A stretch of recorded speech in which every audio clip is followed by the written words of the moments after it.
পৃথিবীতে সবচাইতে মূল্যবান জিনিস হচ্ছে টাকা। টাকার কাছে কিন্তু সবাই হার মানে। টাকা হচ্ছে এমন একটা জিনিস যা না থাকলে কারোর কাছে সম্মান, ভালোবাসার দাম কিছুই পাওয়া যায় না। হ্যালো এভরিওয়ান, আসসালামু আলাইকুম। দুরন্ত ডেলি ব্লগ চ্যানেল থেকে আমি ফারজানা নতুন দিনের নতুন আরেকটি ব্লগ ভিডিও নিয়ে চলে আসলাম। আমার ভিডিওটি যে যেখান থেকে দেখছেন সবাই ভালো, সুস্থ এবং নিরাপদে আছেন। আলহামদুলিল্লাহ, আপনাদের দোয়াতে আমরাও খুব ভালো আছি। প্রতিদিনের মতো আজকের ভিডিওটি আমি সকাল থেকেই শুরু করেছি, তবে একটু ভিন্নভাবে। আজকেও সকালের নাস্তাটা তোমাদের সাথে শেয়ার করতে পারিনি, কেননা অফ ক্যামেরাতে আমি সকালের নাস্তাটা করে নিয়েছি। আর অনেক তাড়াহুড়োতে সকালের নাস্তাটা করেছি, সেজন্য আর তোমাদের সাথে তেমনভাবে শেয়ার করতে পারিনি। আর কিছুদিন ধরে ভিডিও করতে সকালবেলা মন চাই না, আর অনেক কাজকর্ম থাকে, সেই ব্যস্ততার মাঝে আর সকালের নাস্তাটা শেয়ার করা হয়নি তেমনভাবে তোমাদের সাথে। এই তো সকালবেলা উঠে নাস্তা খাওয়ার পরে সংসারের কাজকর্ম শুরু করে দিলাম। এখানে আগে রুমটা ঝাড়ু দিয়ে নিয়েছি। তারপর বলেছিলাম তো কালকের ভিডিওতে যে তাহসানের বাবা বাড়িতে গিয়েছিল, আর বাড়ি থেকে তাহসানের দাদু এসব জিনিস পাঠিয়েছে, সেটাই আজকে তোমাদের সাথে শেয়ার করব। কি কি তাহসানের দাদু পাঠিয়েছে গ্রামের বাড়ি থেকে। এখানে 3 কেজি দুধ দিয়ে দিয়েছিল তাহসানের জন্য। তারপর লাউ পাতা মানে লাউ শাক দিয়ে দিয়েছিল। এটা ছিল তাহসানের দাদুর গাছের। মানে আমার শ্বশুর বাড়িতে প্রায় অনেক ধরনের সবজিই কিন্তু করা হয়। যখন আমি শ্বশুর বাড়িতে যাব অবশ্যই তোমাদের সাথে ফুল ভিডিও একদিন শেয়ার করব আমার শ্বশুর বাড়ির। তারপর এখানে আমি লাউ শাকগুলো বের করে নিয়েছি, আর দিয়ে দিয়েছিল কিছু কলা।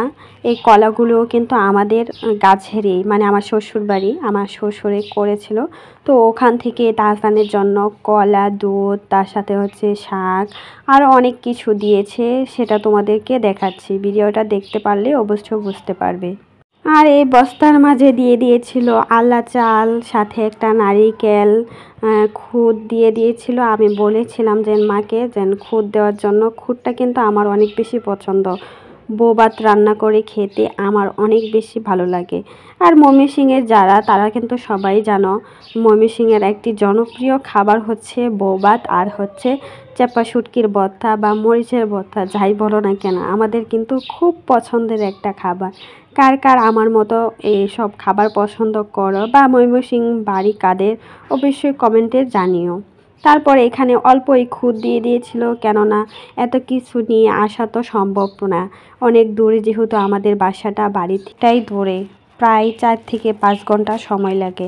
সাথে সিদ্ধ চাল দিয়ে দিয়েছিল 25 কেজির মতো। এত কিছু নিয়ে আসা তো গাড়ি দিয়ে সম্ভব হয়নি, তাই টুকিটাকি অল্প অল্প করে বলেছিলাম দেওয়ার জন্য। তাই এখানে অল্প অল্প করে সব জিনিস দিয়ে দিয়েছিল।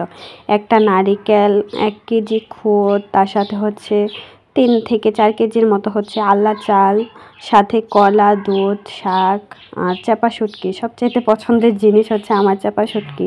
তো ওইটা বাবা কিনে দিয়েছিল, তো ওটাও নিয়ে আসছে। তারপর এই তো এগুলো সুন্দরভাবে গুছিয়ে নিচ্ছিলাম। আমার প্রাণপ্রিয় আপু ভাইয়ারা, জানি না আমার ভিডিওটা এখন পর্যন্ত কে কে দেখছো, কিন্তু একটা লাইক দিতে বলে গেছো। প্লিজ একটা লাইক দিয়ে ভিডিওটি সম্পূর্ণ দেখার অনুরোধ রইল। আর যারা চ্যানেলটাকে নতুন ভিজিট করেছ, প্লিজ চ্যানেলটাকে সাবস্ক্রাইব করে আমার পাশেই থেকে যেতে পারো। পৃথিবীতে সবচাইতে মূল্যবান জিনিস টাকা, যার প্রয়োজন কখনোই শেষ হয় না, বরঞ্চ বেড়েই চলে। আর যার কাছে টাকা আছে তাকে কিন্তু সবাই সম্মান করে। আত্মীয় স্বজন, পাড়া প্রতিবেশী, যাই বলো না কেন, সবাই কিন্তু অনেক বেশি ভালোবাসে, অনেক বেশি সম্মান করে। যার কাছে টাকা নেই তাকে কিন্তু কেউ ভালোবাসে না, সম্মানও করে না। আর নিজের অজান্তেই দেখা যায় আপন মানুষগুলোও একদিন পর হয়ে যায়, পরের মতো আচরণ করে। শুধুমাত্র টাকায় এমন একটা জিনিস যা সব কিছুই করা সম্ভব হয়। তাই আমার মতো সবারই কিন্তু উচিত যে কিছু টাকা জমিয়ে ভবিষ্যতের জন্য রাখা, হয়তোবা অনেক বেশি উপকারে আসবে। যখন বিপদ আপদ পড়বে, বা বিপদ তো বলে কয়ে আসে না, কখন কি হয়ে যায় শুধুমাত্র আল্লাহই জানে। তো তখন কিন্তু বিপদে টাকাটা অনেক বেশি উপকারে আসবে, বা নিজের ভালো থাকার জন্য, সংসারটাকে সুন্দরভাবে চালানোর জন্য অবশ্যই টাকাটা অনেক বেশি প্রয়োজনে আসবে। এখন হয়তোবা যে শরীর স্বাস্থ্য ভালো আছে বা আল্লাহ ভালো রাখছে তাই বলেই কিন্তু ইনকামটা করতে পারছে। আর যখন ইনকাম না করতে পারবে তখন কিন্তু আর টাকাটা হাতে থাকবে না, তখন দেখা যাবে নিজের আপন মানুষগুলো একদম পর হয়ে যাবে। আজকে তুমি বিপদে পড়ে দেখো, তোমার কাছে না টাকা থাকলে কেউ তোমাকে সাহায্য করবে না। এটাই হচ্ছে দুনিয়ার নিয়ম। কেউ কাউকে এখন আর সাহায্য করে না, ভাই বলো বোন বলো যেই বলো না কেন, টাকা ছাড়া কেউ কাউকেই কিন্তু সম্মান করে না বা সাহায্য করে না। 2 টাকার জন্য আজকে হাত পেতে দেখো, অবশ্যই তোমাকে কখনোই সাহায্য করবে না। এটাই হচ্ছে বাস্তবতা। তাই আমি মনে করি সবারই কিন্তু কিছু টাকা জমিয়ে রাখা উচিত ভবিষ্যতের জন্য। নিজের ইচ্ছে শক্তিটা প্রবণ রাখলে বা টাকা জমানোর ইচ্ছে থাকলে চাইলে কিন্তু অল্প টাকা থেকেও কিন্তু মাস শেষে অনেক টাকাই জমানো যায়। সত্যি বলতে আমার হাজব্যান্ডও কিন্তু এত বেশি টাকাও পায় না বেতন, তারপরেও কিন্তু আলহামদুলিল্লাহ আমি অল্প টাকা দিয়ে সংসারটাকে চালিয়ে সেখান থেকেও অল্প অল্প করে টাকাটা জমাতে পারছি।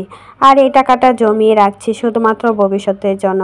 বলা তো আর যায় না ভবিষ্যতে কি আছে, কপালে আল্লাহ কি রেখেছে। সেজন্য একটু ভাবি যে ভবিষ্যতের জন্য যদি কিছু টাকা জমিয়ে রাখি তাহলে কিন্তু আমারই অনেক বেশি উপকারে আসবে। তার জন্য ভবিষ্যতের জন্য কিছু টাকা করে জমিয়ে রাখার চেষ্টা করি। টাকা জমানোর কিন্তু অনেক উপায় আছে, যে যে উপায়টা মেনে চলবে ঠিক সেভাবেই কিন্তু টাকাটা জমাতে পারবে। চাইলে কিন্তু অল্প টাকা দিয়ে সংসারটাকে সুন্দরভাবে চালিয়ে নেওয়া যায়। যেমন আমি অল্প টাকা দিয়েই কিন্তু সংসারটাকে চালাই। তোমরা সবাই হয়তোবা জানো যে আমার অল্প টাকা দিয়ে সংসারটা সুন্দরভাবে চলে যায়। আমি মাসের শুরুতে সব বাজারগুলো করে নিই, মাছ মাংস সব যাবতীয় বাজারপত্র আছে সব কিছুই মাসের শুরুতে করে নিই। এতে করে সব বাজার একসাথে করলে কম টাকার মাঝে বাজারগুলি পাওয়া যায়, তার সাথে কিছু টাকা সাশ্রয় দেয়। তো ওইভাবেই কিন্তু বুদ্ধি খাটিয়ে সংসার খরচ থেকে টাকাটা জমাতে হয়। যারা নাকি আমাদের মতো মধ্যবিত্ত ফ্যামিলি আছে তাদের কিন্তু এভাবে করে সংসার খরচ বাঁচিয়ে তারপরে টাকাটা জমাতে হয়। কেননা আমাদের তো এত বেশি আয় নেই যে আমরা বিলাসিতার জীবনযাপন করব, ভবিষ্যতের জন্য চিন্তা ভাবনা না করলেও চলবে, এটা কিন্তু আমাদের না। আমরা যেহেতু মধ্যবিত্ত, তো সেজন্য আমাদের কিন্তু হিসেব করেই চলতে হয় বা ভবিষ্যতের জন্য কিছু টাকা রেখে দিতে হয়।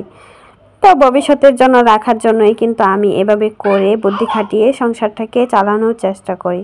আর তোমাদের অনেক ভিডিওতেই কিন্তু বলেছি, দেখিয়েছি আমি কিভাবে করে সংসারটাকে চালিয়ে থাকি। আর সপ্তাহে একদিন সবজির বাজারটা করে থাকি, আর একসাথে অনেকগুলো সবজি আনলে কিন্তু অনেক টাকাই সাশ্রয় হয়ে থাকে। আর দোকানদাররা কিন্তু অনেক কম দামে সবজি বিক্রি করে থাকে। এই তো এভাবে বুদ্ধি খাটিয়ে সংসার চালাই বলে মাস শেষে অল্প অল্প করে টাকাটা জমাতে পারছি।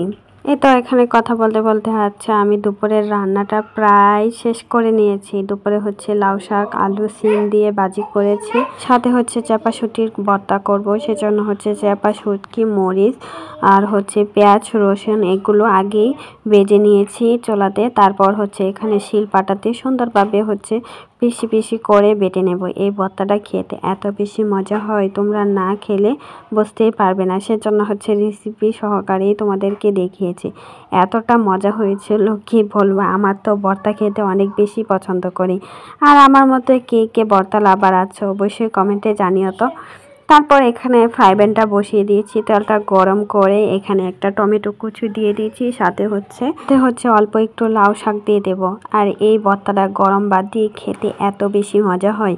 এই ভর্তাটা হলে তো আমার মাছ মাংস কিছুই লাগবে না, এত বেশি মজা লাগে আমার কাছে এই ভর্তাটা খেতে। আর এই রেসিপিটা কিন্তু আমি নিজেই বানিয়েছি, তবে ভর্তাটা প্রথমবার বানিয়েছি, খেতে অনেক বেশি মজা হয়েছিল। আর আমাদের ময়মনসিংহের তো বিশেষ একটা খাবারই শুটকির ভর্তা। যে কোনো ভর্তাই কিন্তু ময়মনসিংহের মানুষ অনেক বেশি পছন্দ করেন। তারপর টমেটোটাকে একটু ভেজে নিয়ে লাউ শাকগুলো দিয়ে দিয়েছি। এখন লাউ শাক আর টমেটোটাকে একটু ভালোভাবে ভেজে নেব। এটা যখন একদম পানি ছেড়ে দেবে, একদম শুকিয়ে শুকিয়ে আসবে, তখন আমি বেটে রাখা ভর্তাটা দিয়ে দেব। এভাবে করে ভর্তা বানিয়ে খেয়ে দেখো কতটা বেশি মজা হয়, যারা নাকি আমার মতো ভর্তা লাভার আছো। তারপর এই তো এখানে হচ্ছে আমি ভর্তাটাকে দিয়ে দিয়েছি, আর দেখো কতটা লোভনীয় হয়েছে ভর্তাটা। দেখেই তো আমার জিভে পানি চলে আসছে। যখন বয়স ছিলাম তখন হচ্ছে ভর্তাটা আমার শেষ হয়ে গিয়েছিল, আগেই হচ্ছে খেয়ে ফেলেছিলাম। আর তাহসানের বাবা কিন্তু এসব ভর্তা উর্তা চাপা শুটকি কিছুই পছন্দ করে না, আমি কিন্তু অনেক বেশি পছন্দ করি। সেজন্য আমার শাশুড়িকে বলেছিলাম যে দেওয়ার জন্য, তো হচ্ছে চাপা শুটকি আমার জন্যই মূলত কিনে দিয়েছে। আর বিশেষ করে আমার শাশুড়িটা অনেক বেশি ভালো, কি বলবো তোমাদের, আমার আম্মুর মতনই হচ্ছে আমার শাশুড়ি, অনেক বেশি আদর করে। এমন শাশুড়ি পাওয়া কিন্তু ভাগ্যের ব্যাপার। এখন কিন্তু মানুষ তেমন একটা ভালো ব্যবহার করে না বউদের সাথে। সত্যিই যেটা আমার সামনেও কিন্তু অনেক বাস্তব ঘটনাই ঘটে। তারপর এখানে আমি সুন্দরভাবে হচ্ছে ভর্তাটাকে বেজে নিয়েছিলাম। ভর্তাটা থেকে যখন তেল তেল ছেড়ে দিবে তখনই হচ্ছে বোঝা যাবে যে এই ভর্তাটা হয়ে গেছে। আমার ভর্তাটা প্রায় হয়ে গেছে, দেখো কতটা লোভনীয় হয়েছে। আর খেতে মাশাআল্লাহ অনেক বেশি মজা হয়েছিল। তারপর হচ্ছে আমি সাথে সাথে বসে পড়লাম খেতে, গরম ভাত দিয়ে।